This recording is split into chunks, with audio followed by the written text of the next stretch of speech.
El poder es como el agua. Siempre busca expandirse, encontrar una grieta por la que filtrarse. En cualquier sociedad, la pregunta no es si existe el poder, sino qué es lo que lo contiene. ¿Qué evita que una simple corriente se convierta en una inundación que arrase con todo? Uno podría pensar que la respuesta es la fuerza, o no sé, tener un líder con buenas intenciones, pero la historia nos dice que eso no es suficiente. La verdadera respuesta es mucho más sutil y a la vez más robusta. Un sistema, una arquitectura, unas reglas del juego. Y hoy vamos a analizar la ingeniería de esa presa, porque tenemos sobre la mesa un ensayo jurídico fascinante de Colombia que disecciona precisamente esto: cómo el derecho es la técnica más sofisticada que hemos inventado para controlar el poder. Exacto. Hoy nuestra misión es meternos en la sala de máquinas de un Estado de Derecho para entender cómo funciona. La idea central del texto es que el control del poder no es una cuestión de ideología, de ser de izquierdas o de derechas, o de desconfiar por sistema. Es pura ingeniería institucional. El poder es un hecho, y como cualquier fuerza potente, necesita ser canalizada para que sea útil y no destructiva. Así que la gran pregunta que vamos a responder, basándonos en este análisis, es: ¿cuáles son exactamente las herramientas, los planos y los materiales que usa el derecho para, digamos, civilizar esa fuerza bruta del poder? Me encanta esa idea de la ingeniería institucional, pues vamos a ello, pongámonos el casco de ingeniero y empecemos por los cimientos. El ensayo arranca con una afirmación potente. El derecho no busca eliminar el poder, sino civilizarlo. O sea, que no se trata de debilitar al Estado, sino de algo distinto. ¿Qué significa eso en la práctica? Significa cambiar las reglas del juego por completo. Pensemos en el poder en su forma más básica, la capacidad de obligar a otros a hacer algo. Un monarca absoluto tenía ese poder. El texto explica que el constitucionalismo moderno, y pone como ejemplo claro la Constitución colombiana de 1991, transforma ese poder casi absoluto en lo que técnicamente se llama una potestad. Una potestad. Sí, es decir, una facultad que está condicionada, que tiene límites. El cimiento de todo este edificio, la primera pieza y la más importante, es el principio de legalidad, que se menciona en los artículos 6 y 121 de esa Constitución. Que suena muy técnico, pero si lo traducimos... Si lo traducimos, es una idea revolucionaria y muy simple. La autoridad solo puede hacer aquello para lo que la ley le ha dado un permiso explícito. Ni más ni menos. No puede levantarse un día el presidente o un policía o un ministro y decidir una nueva prohibición porque le parece una buena idea. Su manual de instrucciones es la ley y no se lo puede saltar. Sin esta regla básica, cualquier control es imposible. Solo queda la arbitrariedad, el porque lo digo yo. Entiendo. O sea que el punto de partida no es puedo hacer todo excepto lo que está prohibido, sino al revés. Justo. Es no puedo hacer nada excepto lo que está expresamente permitido. Eso ya es un dique de contención enorme. Pero claro, una presa no es solo una pared. ¿Cómo se diseña la estructura para que sea resistente? El ensayo nos lleva a los clásicos, a Montesquieu. Efectivamente, aquí entramos en la arquitectura del sistema, en los planos. Montesquieu habló de la separación de poderes, pero el texto subraya una evolución de esa idea que es clave. No se trata de tres torres aisladas e incomunicadas, legislativo, ejecutivo y judicial, que no se hablan entre sí. El artículo 113 de la Constitución colombiana lo define mucho mejor como un sistema de frenos y contrapesos. Checks and balances. Eso es. Imagínalo más bien como un sistema de engranajes. Cada poder tiene su función principal, pero a la vez vigila y puede frenar los excesos de los otros. El Parlamento hace las leyes, pero el presidente puede vetarlas. El presidente gobierna, pero los jueces pueden anular sus decretos si son ilegales. Es una vigilancia mutua y horizontal. Vale, entiendo esa vigilancia horizontal. Un poder frena al otro. Pero en los documentos también se cita a otro pensador, Kelsen, y su famosa pirámide, que me suena a algo más bien vertical, un control de arriba hacia abajo. ¿Cómo encajan esas dos dimensiones, la horizontal y la vertical? Es una pregunta excelente, porque ahí está la genialidad del diseño. Se complementan. Los frenos y contrapesos son el control entre los poderes del presente. La jerarquía normativa de Kelsen, consagrada en el artículo 4 de la Constitución colombiana, es el control del poder del presente por parte de las reglas del pasado. A ver. La idea de la pirámide es simple. En la cúspide está la Constitución, el gran pacto social. Debajo de ella están las leyes que aprueba el Parlamento. Y debajo, los decretos y reglamentos del Gobierno. La regla de oro es que ninguna norma de un escalón inferior puede contradecir a una del escalón superior. Claro. Una ley no puede violar la Constitución. Un decreto no puede violar ni la ley ni la Constitución. De esta manera, el poder de crear normas, que es uno de los más grandes que existen, también está sometido a control. No se puede legislar de cualquier manera. Esto es fascinante. Tenemos un control horizontal entre poderes y uno vertical entre normas. El diseño parece muy sólido, pero déjame hacer de abogado del diablo. Venga. ¿Y si el sistema se pervierte? ¿Qué pasa si el legislativo, el ejecutivo y los jueces se ponen de acuerdo? Si todos los engranajes deciden girar en la misma dirección para aplastar a la ciudadanía, ¿existe un último muro de contención? El texto habla de límites materiales, que suena a una barrera física. Y en cierto modo lo es. Es el hormigón armado de la presa. Esos límites son los derechos fundamentales, que en la Constitución colombiana están en el título segundo. Son un conjunto de principios que se consideran el núcleo irrenunciable de la dignidad humana. El ensayo los describe literalmente como fronteras infranqueables para el poder. El Estado puede regular cómo ejercemos nuestros derechos. Por ejemplo, necesitas una licencia para abrir un periódico. Pero lo que no puede hacer es anular su esencia. No puede prohibir la libertad de expresión, ni abolir el derecho a un juicio justo, ni eliminar la igualdad ante la ley. O sea que, por poner un ejemplo extremo, aunque el 99% de la población votara a favor de una ley que dijera «la gente que mida menos de 1,60 m no tiene derecho a la propiedad», Sí. el sistema diría «lo siento, esa ley no es válida porque choca frontalmente contra el muro de la igualdad». Exactamente, ese es el concepto. Es la idea del garantismo del jurista Ferrajoli que se cita en el análisis. Los derechos actúan como ese muro de contención material. Son el hasta aquí definitivo del ordenamiento jurídico. No todo es negociable, no todo está a disposición de las mayorías de turno. Me queda claro. Pero todo este diseño, toda esta arquitectura, por muy brillante que sea sobre el papel, necesita a alguien que la mantenga, que se asegure de que las reglas se cumplen. ¿Quiénes son los guardianes de este sistema? ¿Quién vigila en la práctica que el poder no se salte las normas? Ahí es donde entra la figura del juez. Su papel es absolutamente central. Son los ingenieros a pie de obra que revisan la estructura a diario. El ensayo distingue dos niveles de control judicial, y es crucial entender ambos. El primero es el que podríamos llamar el control del día a día, el control judicial de la administración. Vale. Revisa que los actos del gobierno, un ministerio, un ayuntamiento, la policía, se ajusten a la ley. Demos un ejemplo para que se entienda. Si un agente de tráfico me pone una multa, pero el radar que usó no estaba homologado y la ley exige que lo esté, yo puedo ir a un juez para que anule esa multa. Ese sería el control judicial, ¿verdad? Correcto, ese es el control de la legalidad de los actos cotidianos del poder.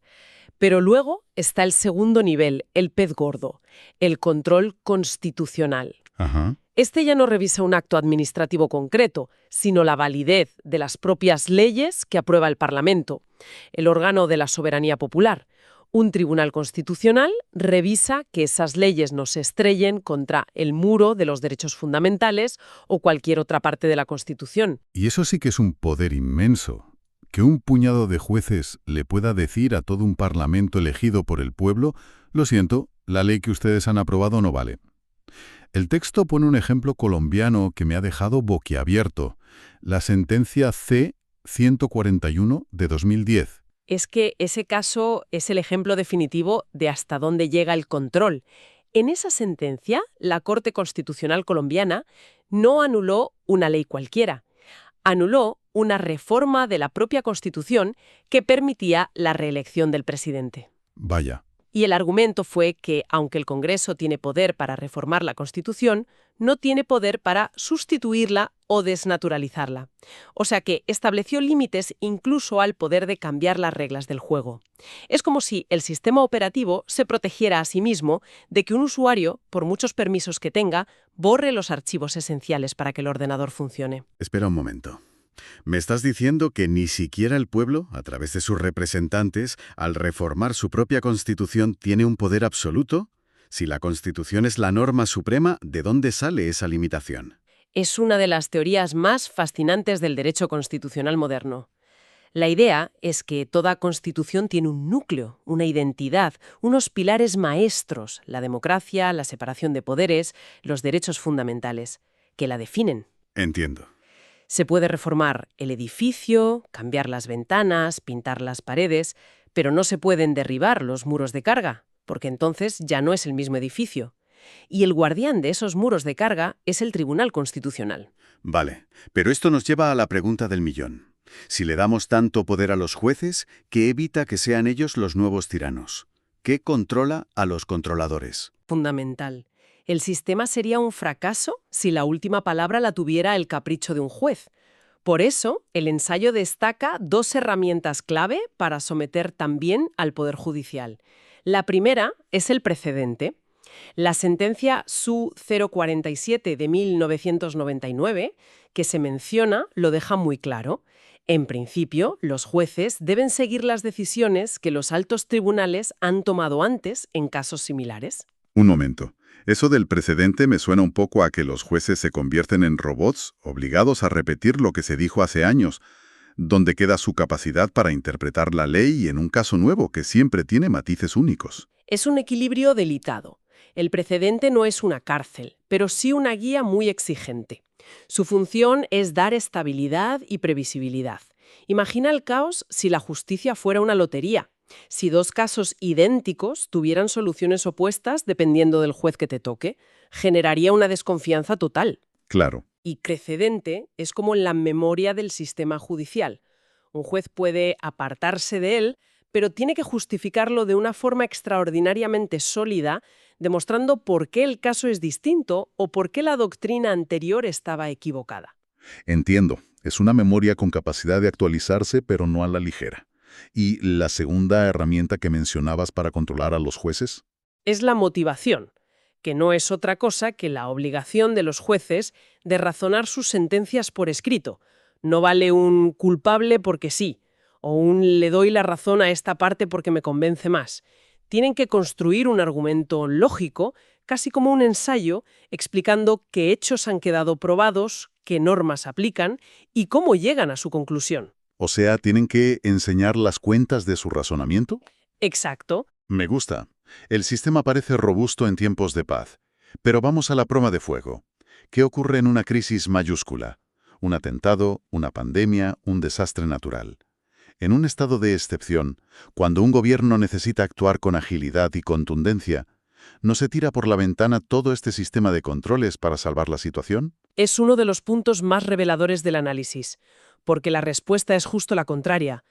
En los estados de excepción, el control no se suspende, se intensifica. ¿Así? Sí, la lógica es a mayor poder excepcional para el gobierno, mayor control excepcional por parte del sistema. Es cierto que el Ejecutivo adquiere facultades que no tiene en tiempos normales, pero el derecho activa inmediatamente una serie de salvaguardas especiales. Las medidas tienen un límite temporal estricto, los decretos que se dictan pasan por un control judicial automático inmediato y se aplica un test de proporcionalidad muy riguroso, para asegurar que las restricciones de derechos sean las mínimamente indispensables. Vaya, El sistema no se apaga, sino que enciende todas las luces de emergencia. impresionante. Ahora, el propio ensayo es honesto y admite que este sistema, por bien diseñado que esté, no es perfecto. Advierte de algunos riesgos, de posibles grietas en la presa. Sí, y esto nos lleva al debate sobre el equilibrio. El documento menciona 3 riesgos principales. El primero es lo que llama un formalismo vacío. Un formalismo vacío.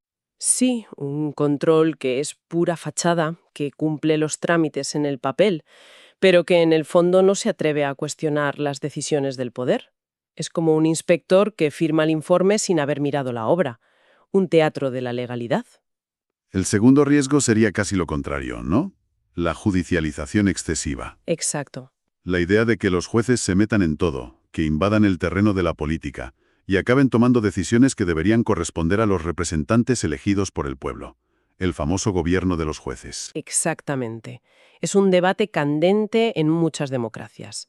¿Dónde está la línea entre un juez que protege un derecho fundamental y un juez que está diseñando una política pública? Es una frontera muy fina. Y el tercer riesgo es la politización del control, que los órganos de control, en lugar de actuar con criterios técnicos y jurídicos, actúen por afinidades políticas, convirtiéndose en un arma más en la batalla partidista. Y ante esos riesgos, que son muy reales, ¿cuál es la solución que propone el autor? ¿Menos control? Al contrario, y esto es lo más interesante, la conclusión del ensayo es que el antídoto para un mal control no es menos control, sino mejor control. La solución no es dar más rienda suelta al poder, sino exigir a los controladores un método más riguroso, más técnico, más transparente y mejor argumentado. Entonces, si tuviéramos que resumir todo este análisis en una gran idea, ¿cuál sería? ¿Qué nos llevamos de este viaje a la sala de máquinas del derecho? Que un sistema de control jurídico bien diseñado no es un obstáculo para gobernar, sino la condición indispensable para una gobernabilidad legítima y duradera.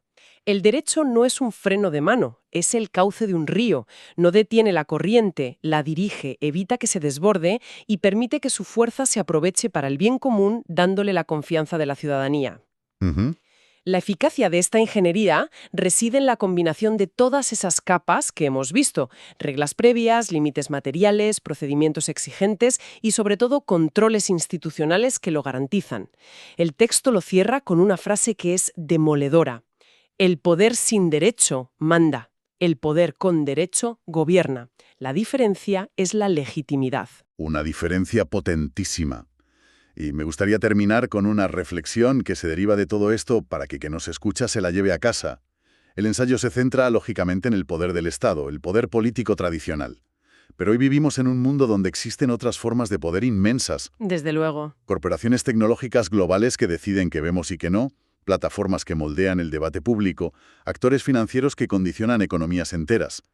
Quizás el gran desafío del siglo XXI sea empezar a pensar en cómo podemos aplicar estos mismos principios de legalidad, de límites, de frenos y contrapesos, y de control a estas nuevas formas de poder que, muy a menudo, operan más allá de las fronteras de un solo Estado. Ahí lo dejo.